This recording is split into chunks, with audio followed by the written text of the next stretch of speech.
You take one look at my greasy hair, unkempt beard, dirty laundry and think, yeah, that guy's a gamer. Well, you're wrong. I'm not a gamer, I'm an audio gamer. What does that mean, you ask? It means instead of having a controller filled with chip crumbs, I have headphones stained with skin oil, a hard drive full of audio files, and a mind filled with the knowledge of a bunch of amazing video game music. Today we are going to be taking a journey down the Discogs rabbit hole of my mind, and I'm going to be sharing with you what I think are some of the most essential video game dance music that appears in video games. And while not everything I talk about today is going to be directly from a game, it is going to be related to in some way. I think it just goes to show that just by looking at one album, you can find so much more to listen to and love. If this sounds interesting, make sure you like, subscribe, and share the video. Grab a pair of headphones and get ready to dance.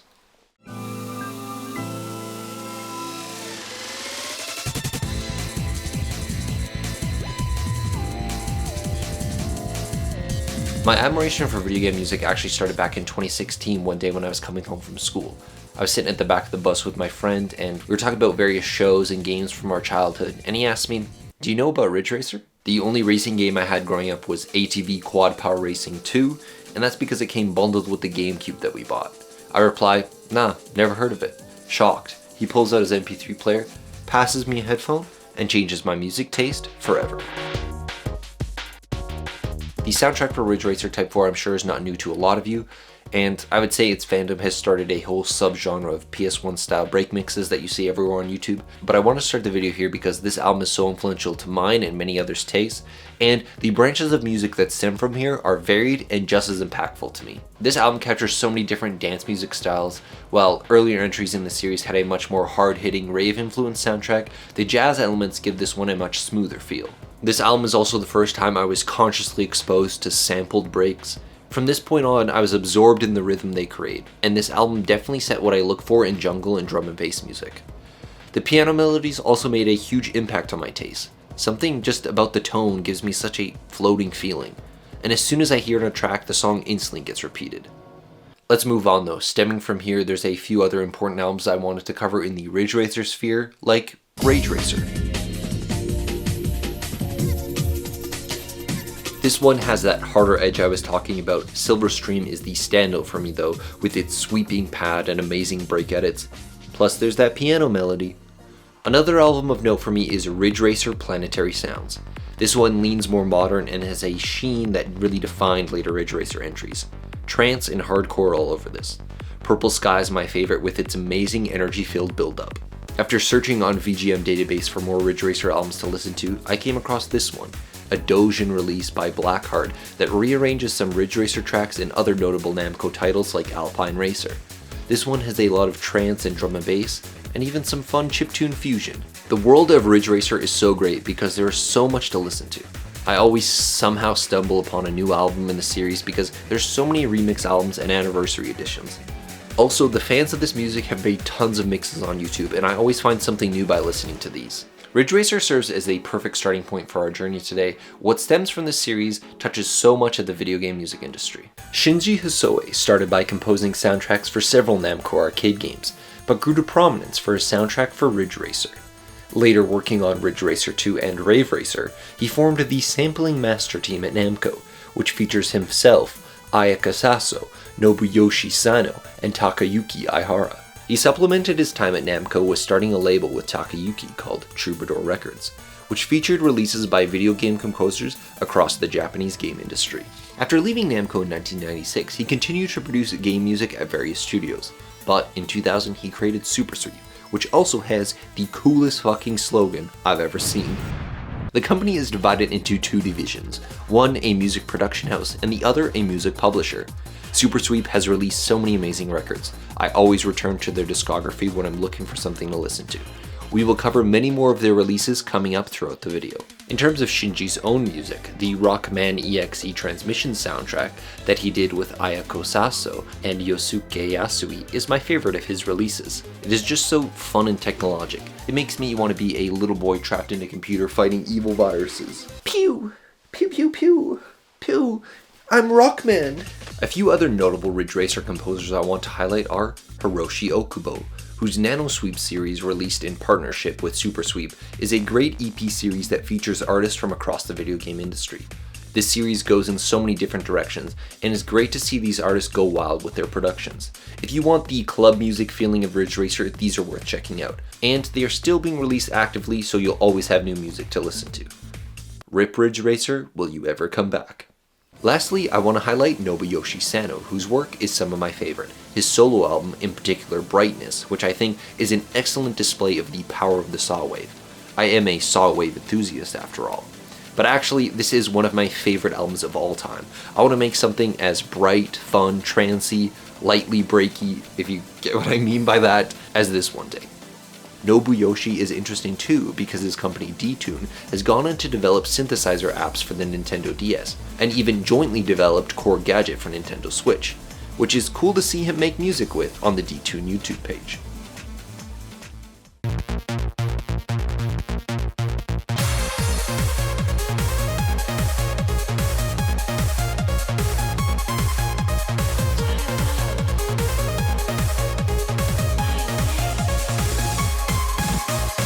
Next up is Mania, or more generally, Konami's rhythm games. I stumbled upon Mania because like so many of you I crave that Y2K aesthetic, and after listening to several DDR soundtracks, I kept seeing this word Mania pop up in the comment section and I was curious what that meant. Mania is the term used to refer to Konami's music simulation rhythm games. This includes Beatmania, Dance Dance Revolution, Sound Voltex, Ju Beat, and a bunch of others that I haven't played, but hey, they look pretty fun. There are some home additions to these games, but they are primarily arcade games. I'm guessing you have played DDR at some point, but a lot of these other titles have never appeared in the West. I have been actively trying to engage with these games more after loving the music. With arcades not being popular where I live, and also them not being popular in North America as a whole, I've been stuck with the home releases. Just a few more DDR games to complete the PS2 collection, and some better dancing skills, and I'll be goody. Beatmania only has one game released in North America, and I can just not get the hand coordination of the controller down at all. As soon as there are a bunch of notes on screen, I am effed. Most songs are edited down to be less than 2 minutes, so you appreciate the structure and how much rhythm and energy the producers pack into their short length. And the only really way I can explain this is the release you feel in the last like 30 seconds after the slower middle section where it's the final chorus and you gotta dance your ass off, finger your ass off. That like final push where you're in sync with the rhythm of the song is just so damn fun. There is also a strong visual component to Mania.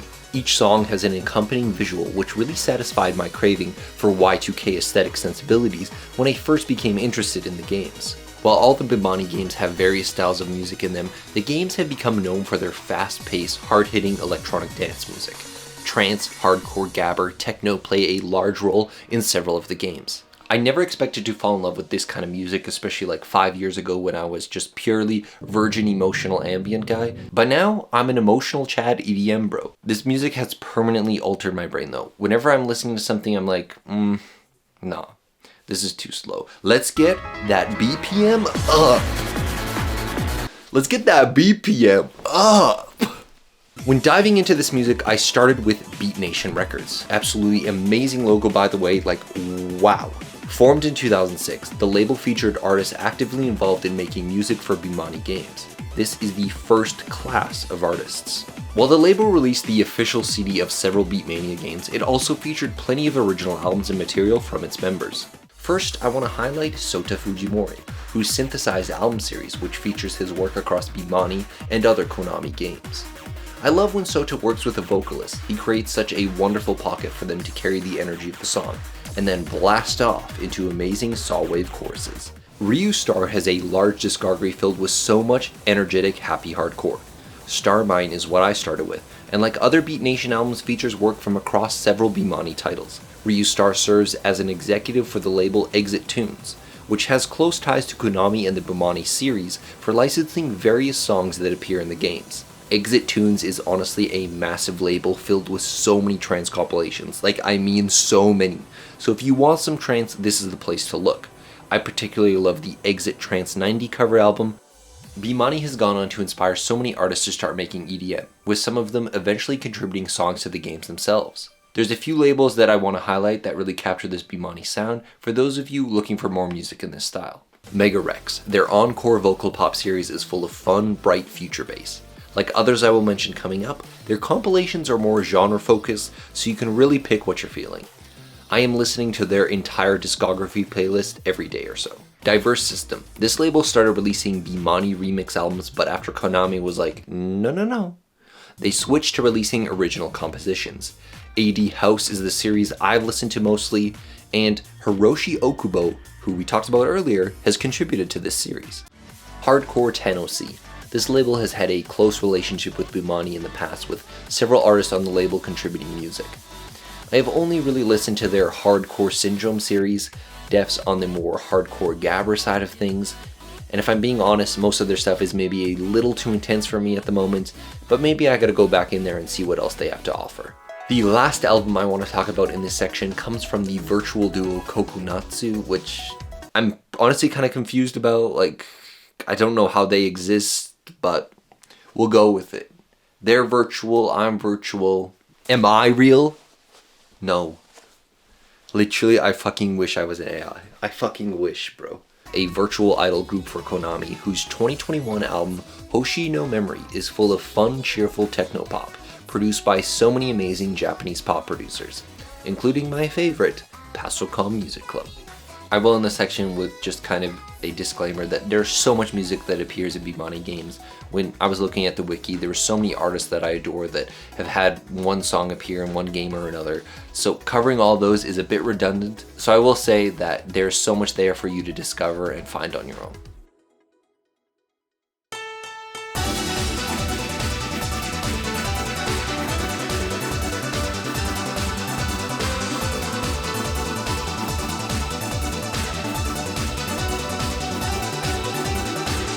Now we have fallen down into the depths of hell, but not just any hell.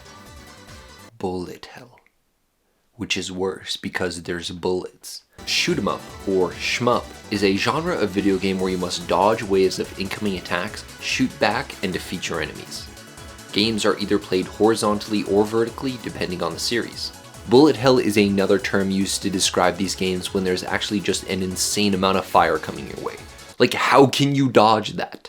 There is even a subgenre called cute-em-ups, which feature a brighter art style and adorable characters. Would you consider me part of the cute-em-up genre? I first learned about these games and their music from a mixtape that was released in the Equips Picks mixtape club. Unlimited Danmaku Euphoria and Pink Fever Eclipse were hour-long mixes of music across the genre. I was blown away from the speed, sound design, and melodies. Here I was on the cusp of my new obsession, and who knew it would take me to hell. While there are a huge range of games and developers covered in these two mixes, most of the songs come from one developer, Cave. Established in 1994, Cave is known as the pioneer of the bullet hell genre of shmups. Their entire gameography is full of trance with memorable melodies, deep clicky kicks, and a futuristic sheen. Most of this is all because of one person, Manabu Namiki. Manabu's first work for Cave was 2002's Dodonpachi Daiojo. Probably my most listened to from this series is Dodonpachi Sai Daiojo. Saw waves are on full display for this one in all their glory. I love the squishiness of the ending theme. My favorite of his works would be Espagaluda 2 though. The amount of personality he injects into these melodies is so inspiring. There are multiple games in each of these series mentioned, and different editions and arranged albums to these soundtracks, so there's a good chunk of audio for you to dig into with these. Senko no Ronde is another shmup of note. This soundtrack by Yasuhisa Watanabe blends synthesized and acoustic instrumentation really well. I think Yasuhisa does a great job creating a sense of space and grandeur in his sound design. There are a range of styles on this one, so if you're getting blasted with a bit too much trance, then give this one a try. A name who I saw credited as an arranger on several shmup soundtracks is Yuji Takenouchi. Yuji's songs carry such a hypnotizing and energizing rhythm to them. A master at deep techno chords and constantly elevating the energy of a track, his works are something I consistently return to. Polyphonic Commendatore done with Junya Nakano and Chain Dive the arrangements are both an excellent display of everything I love about his music.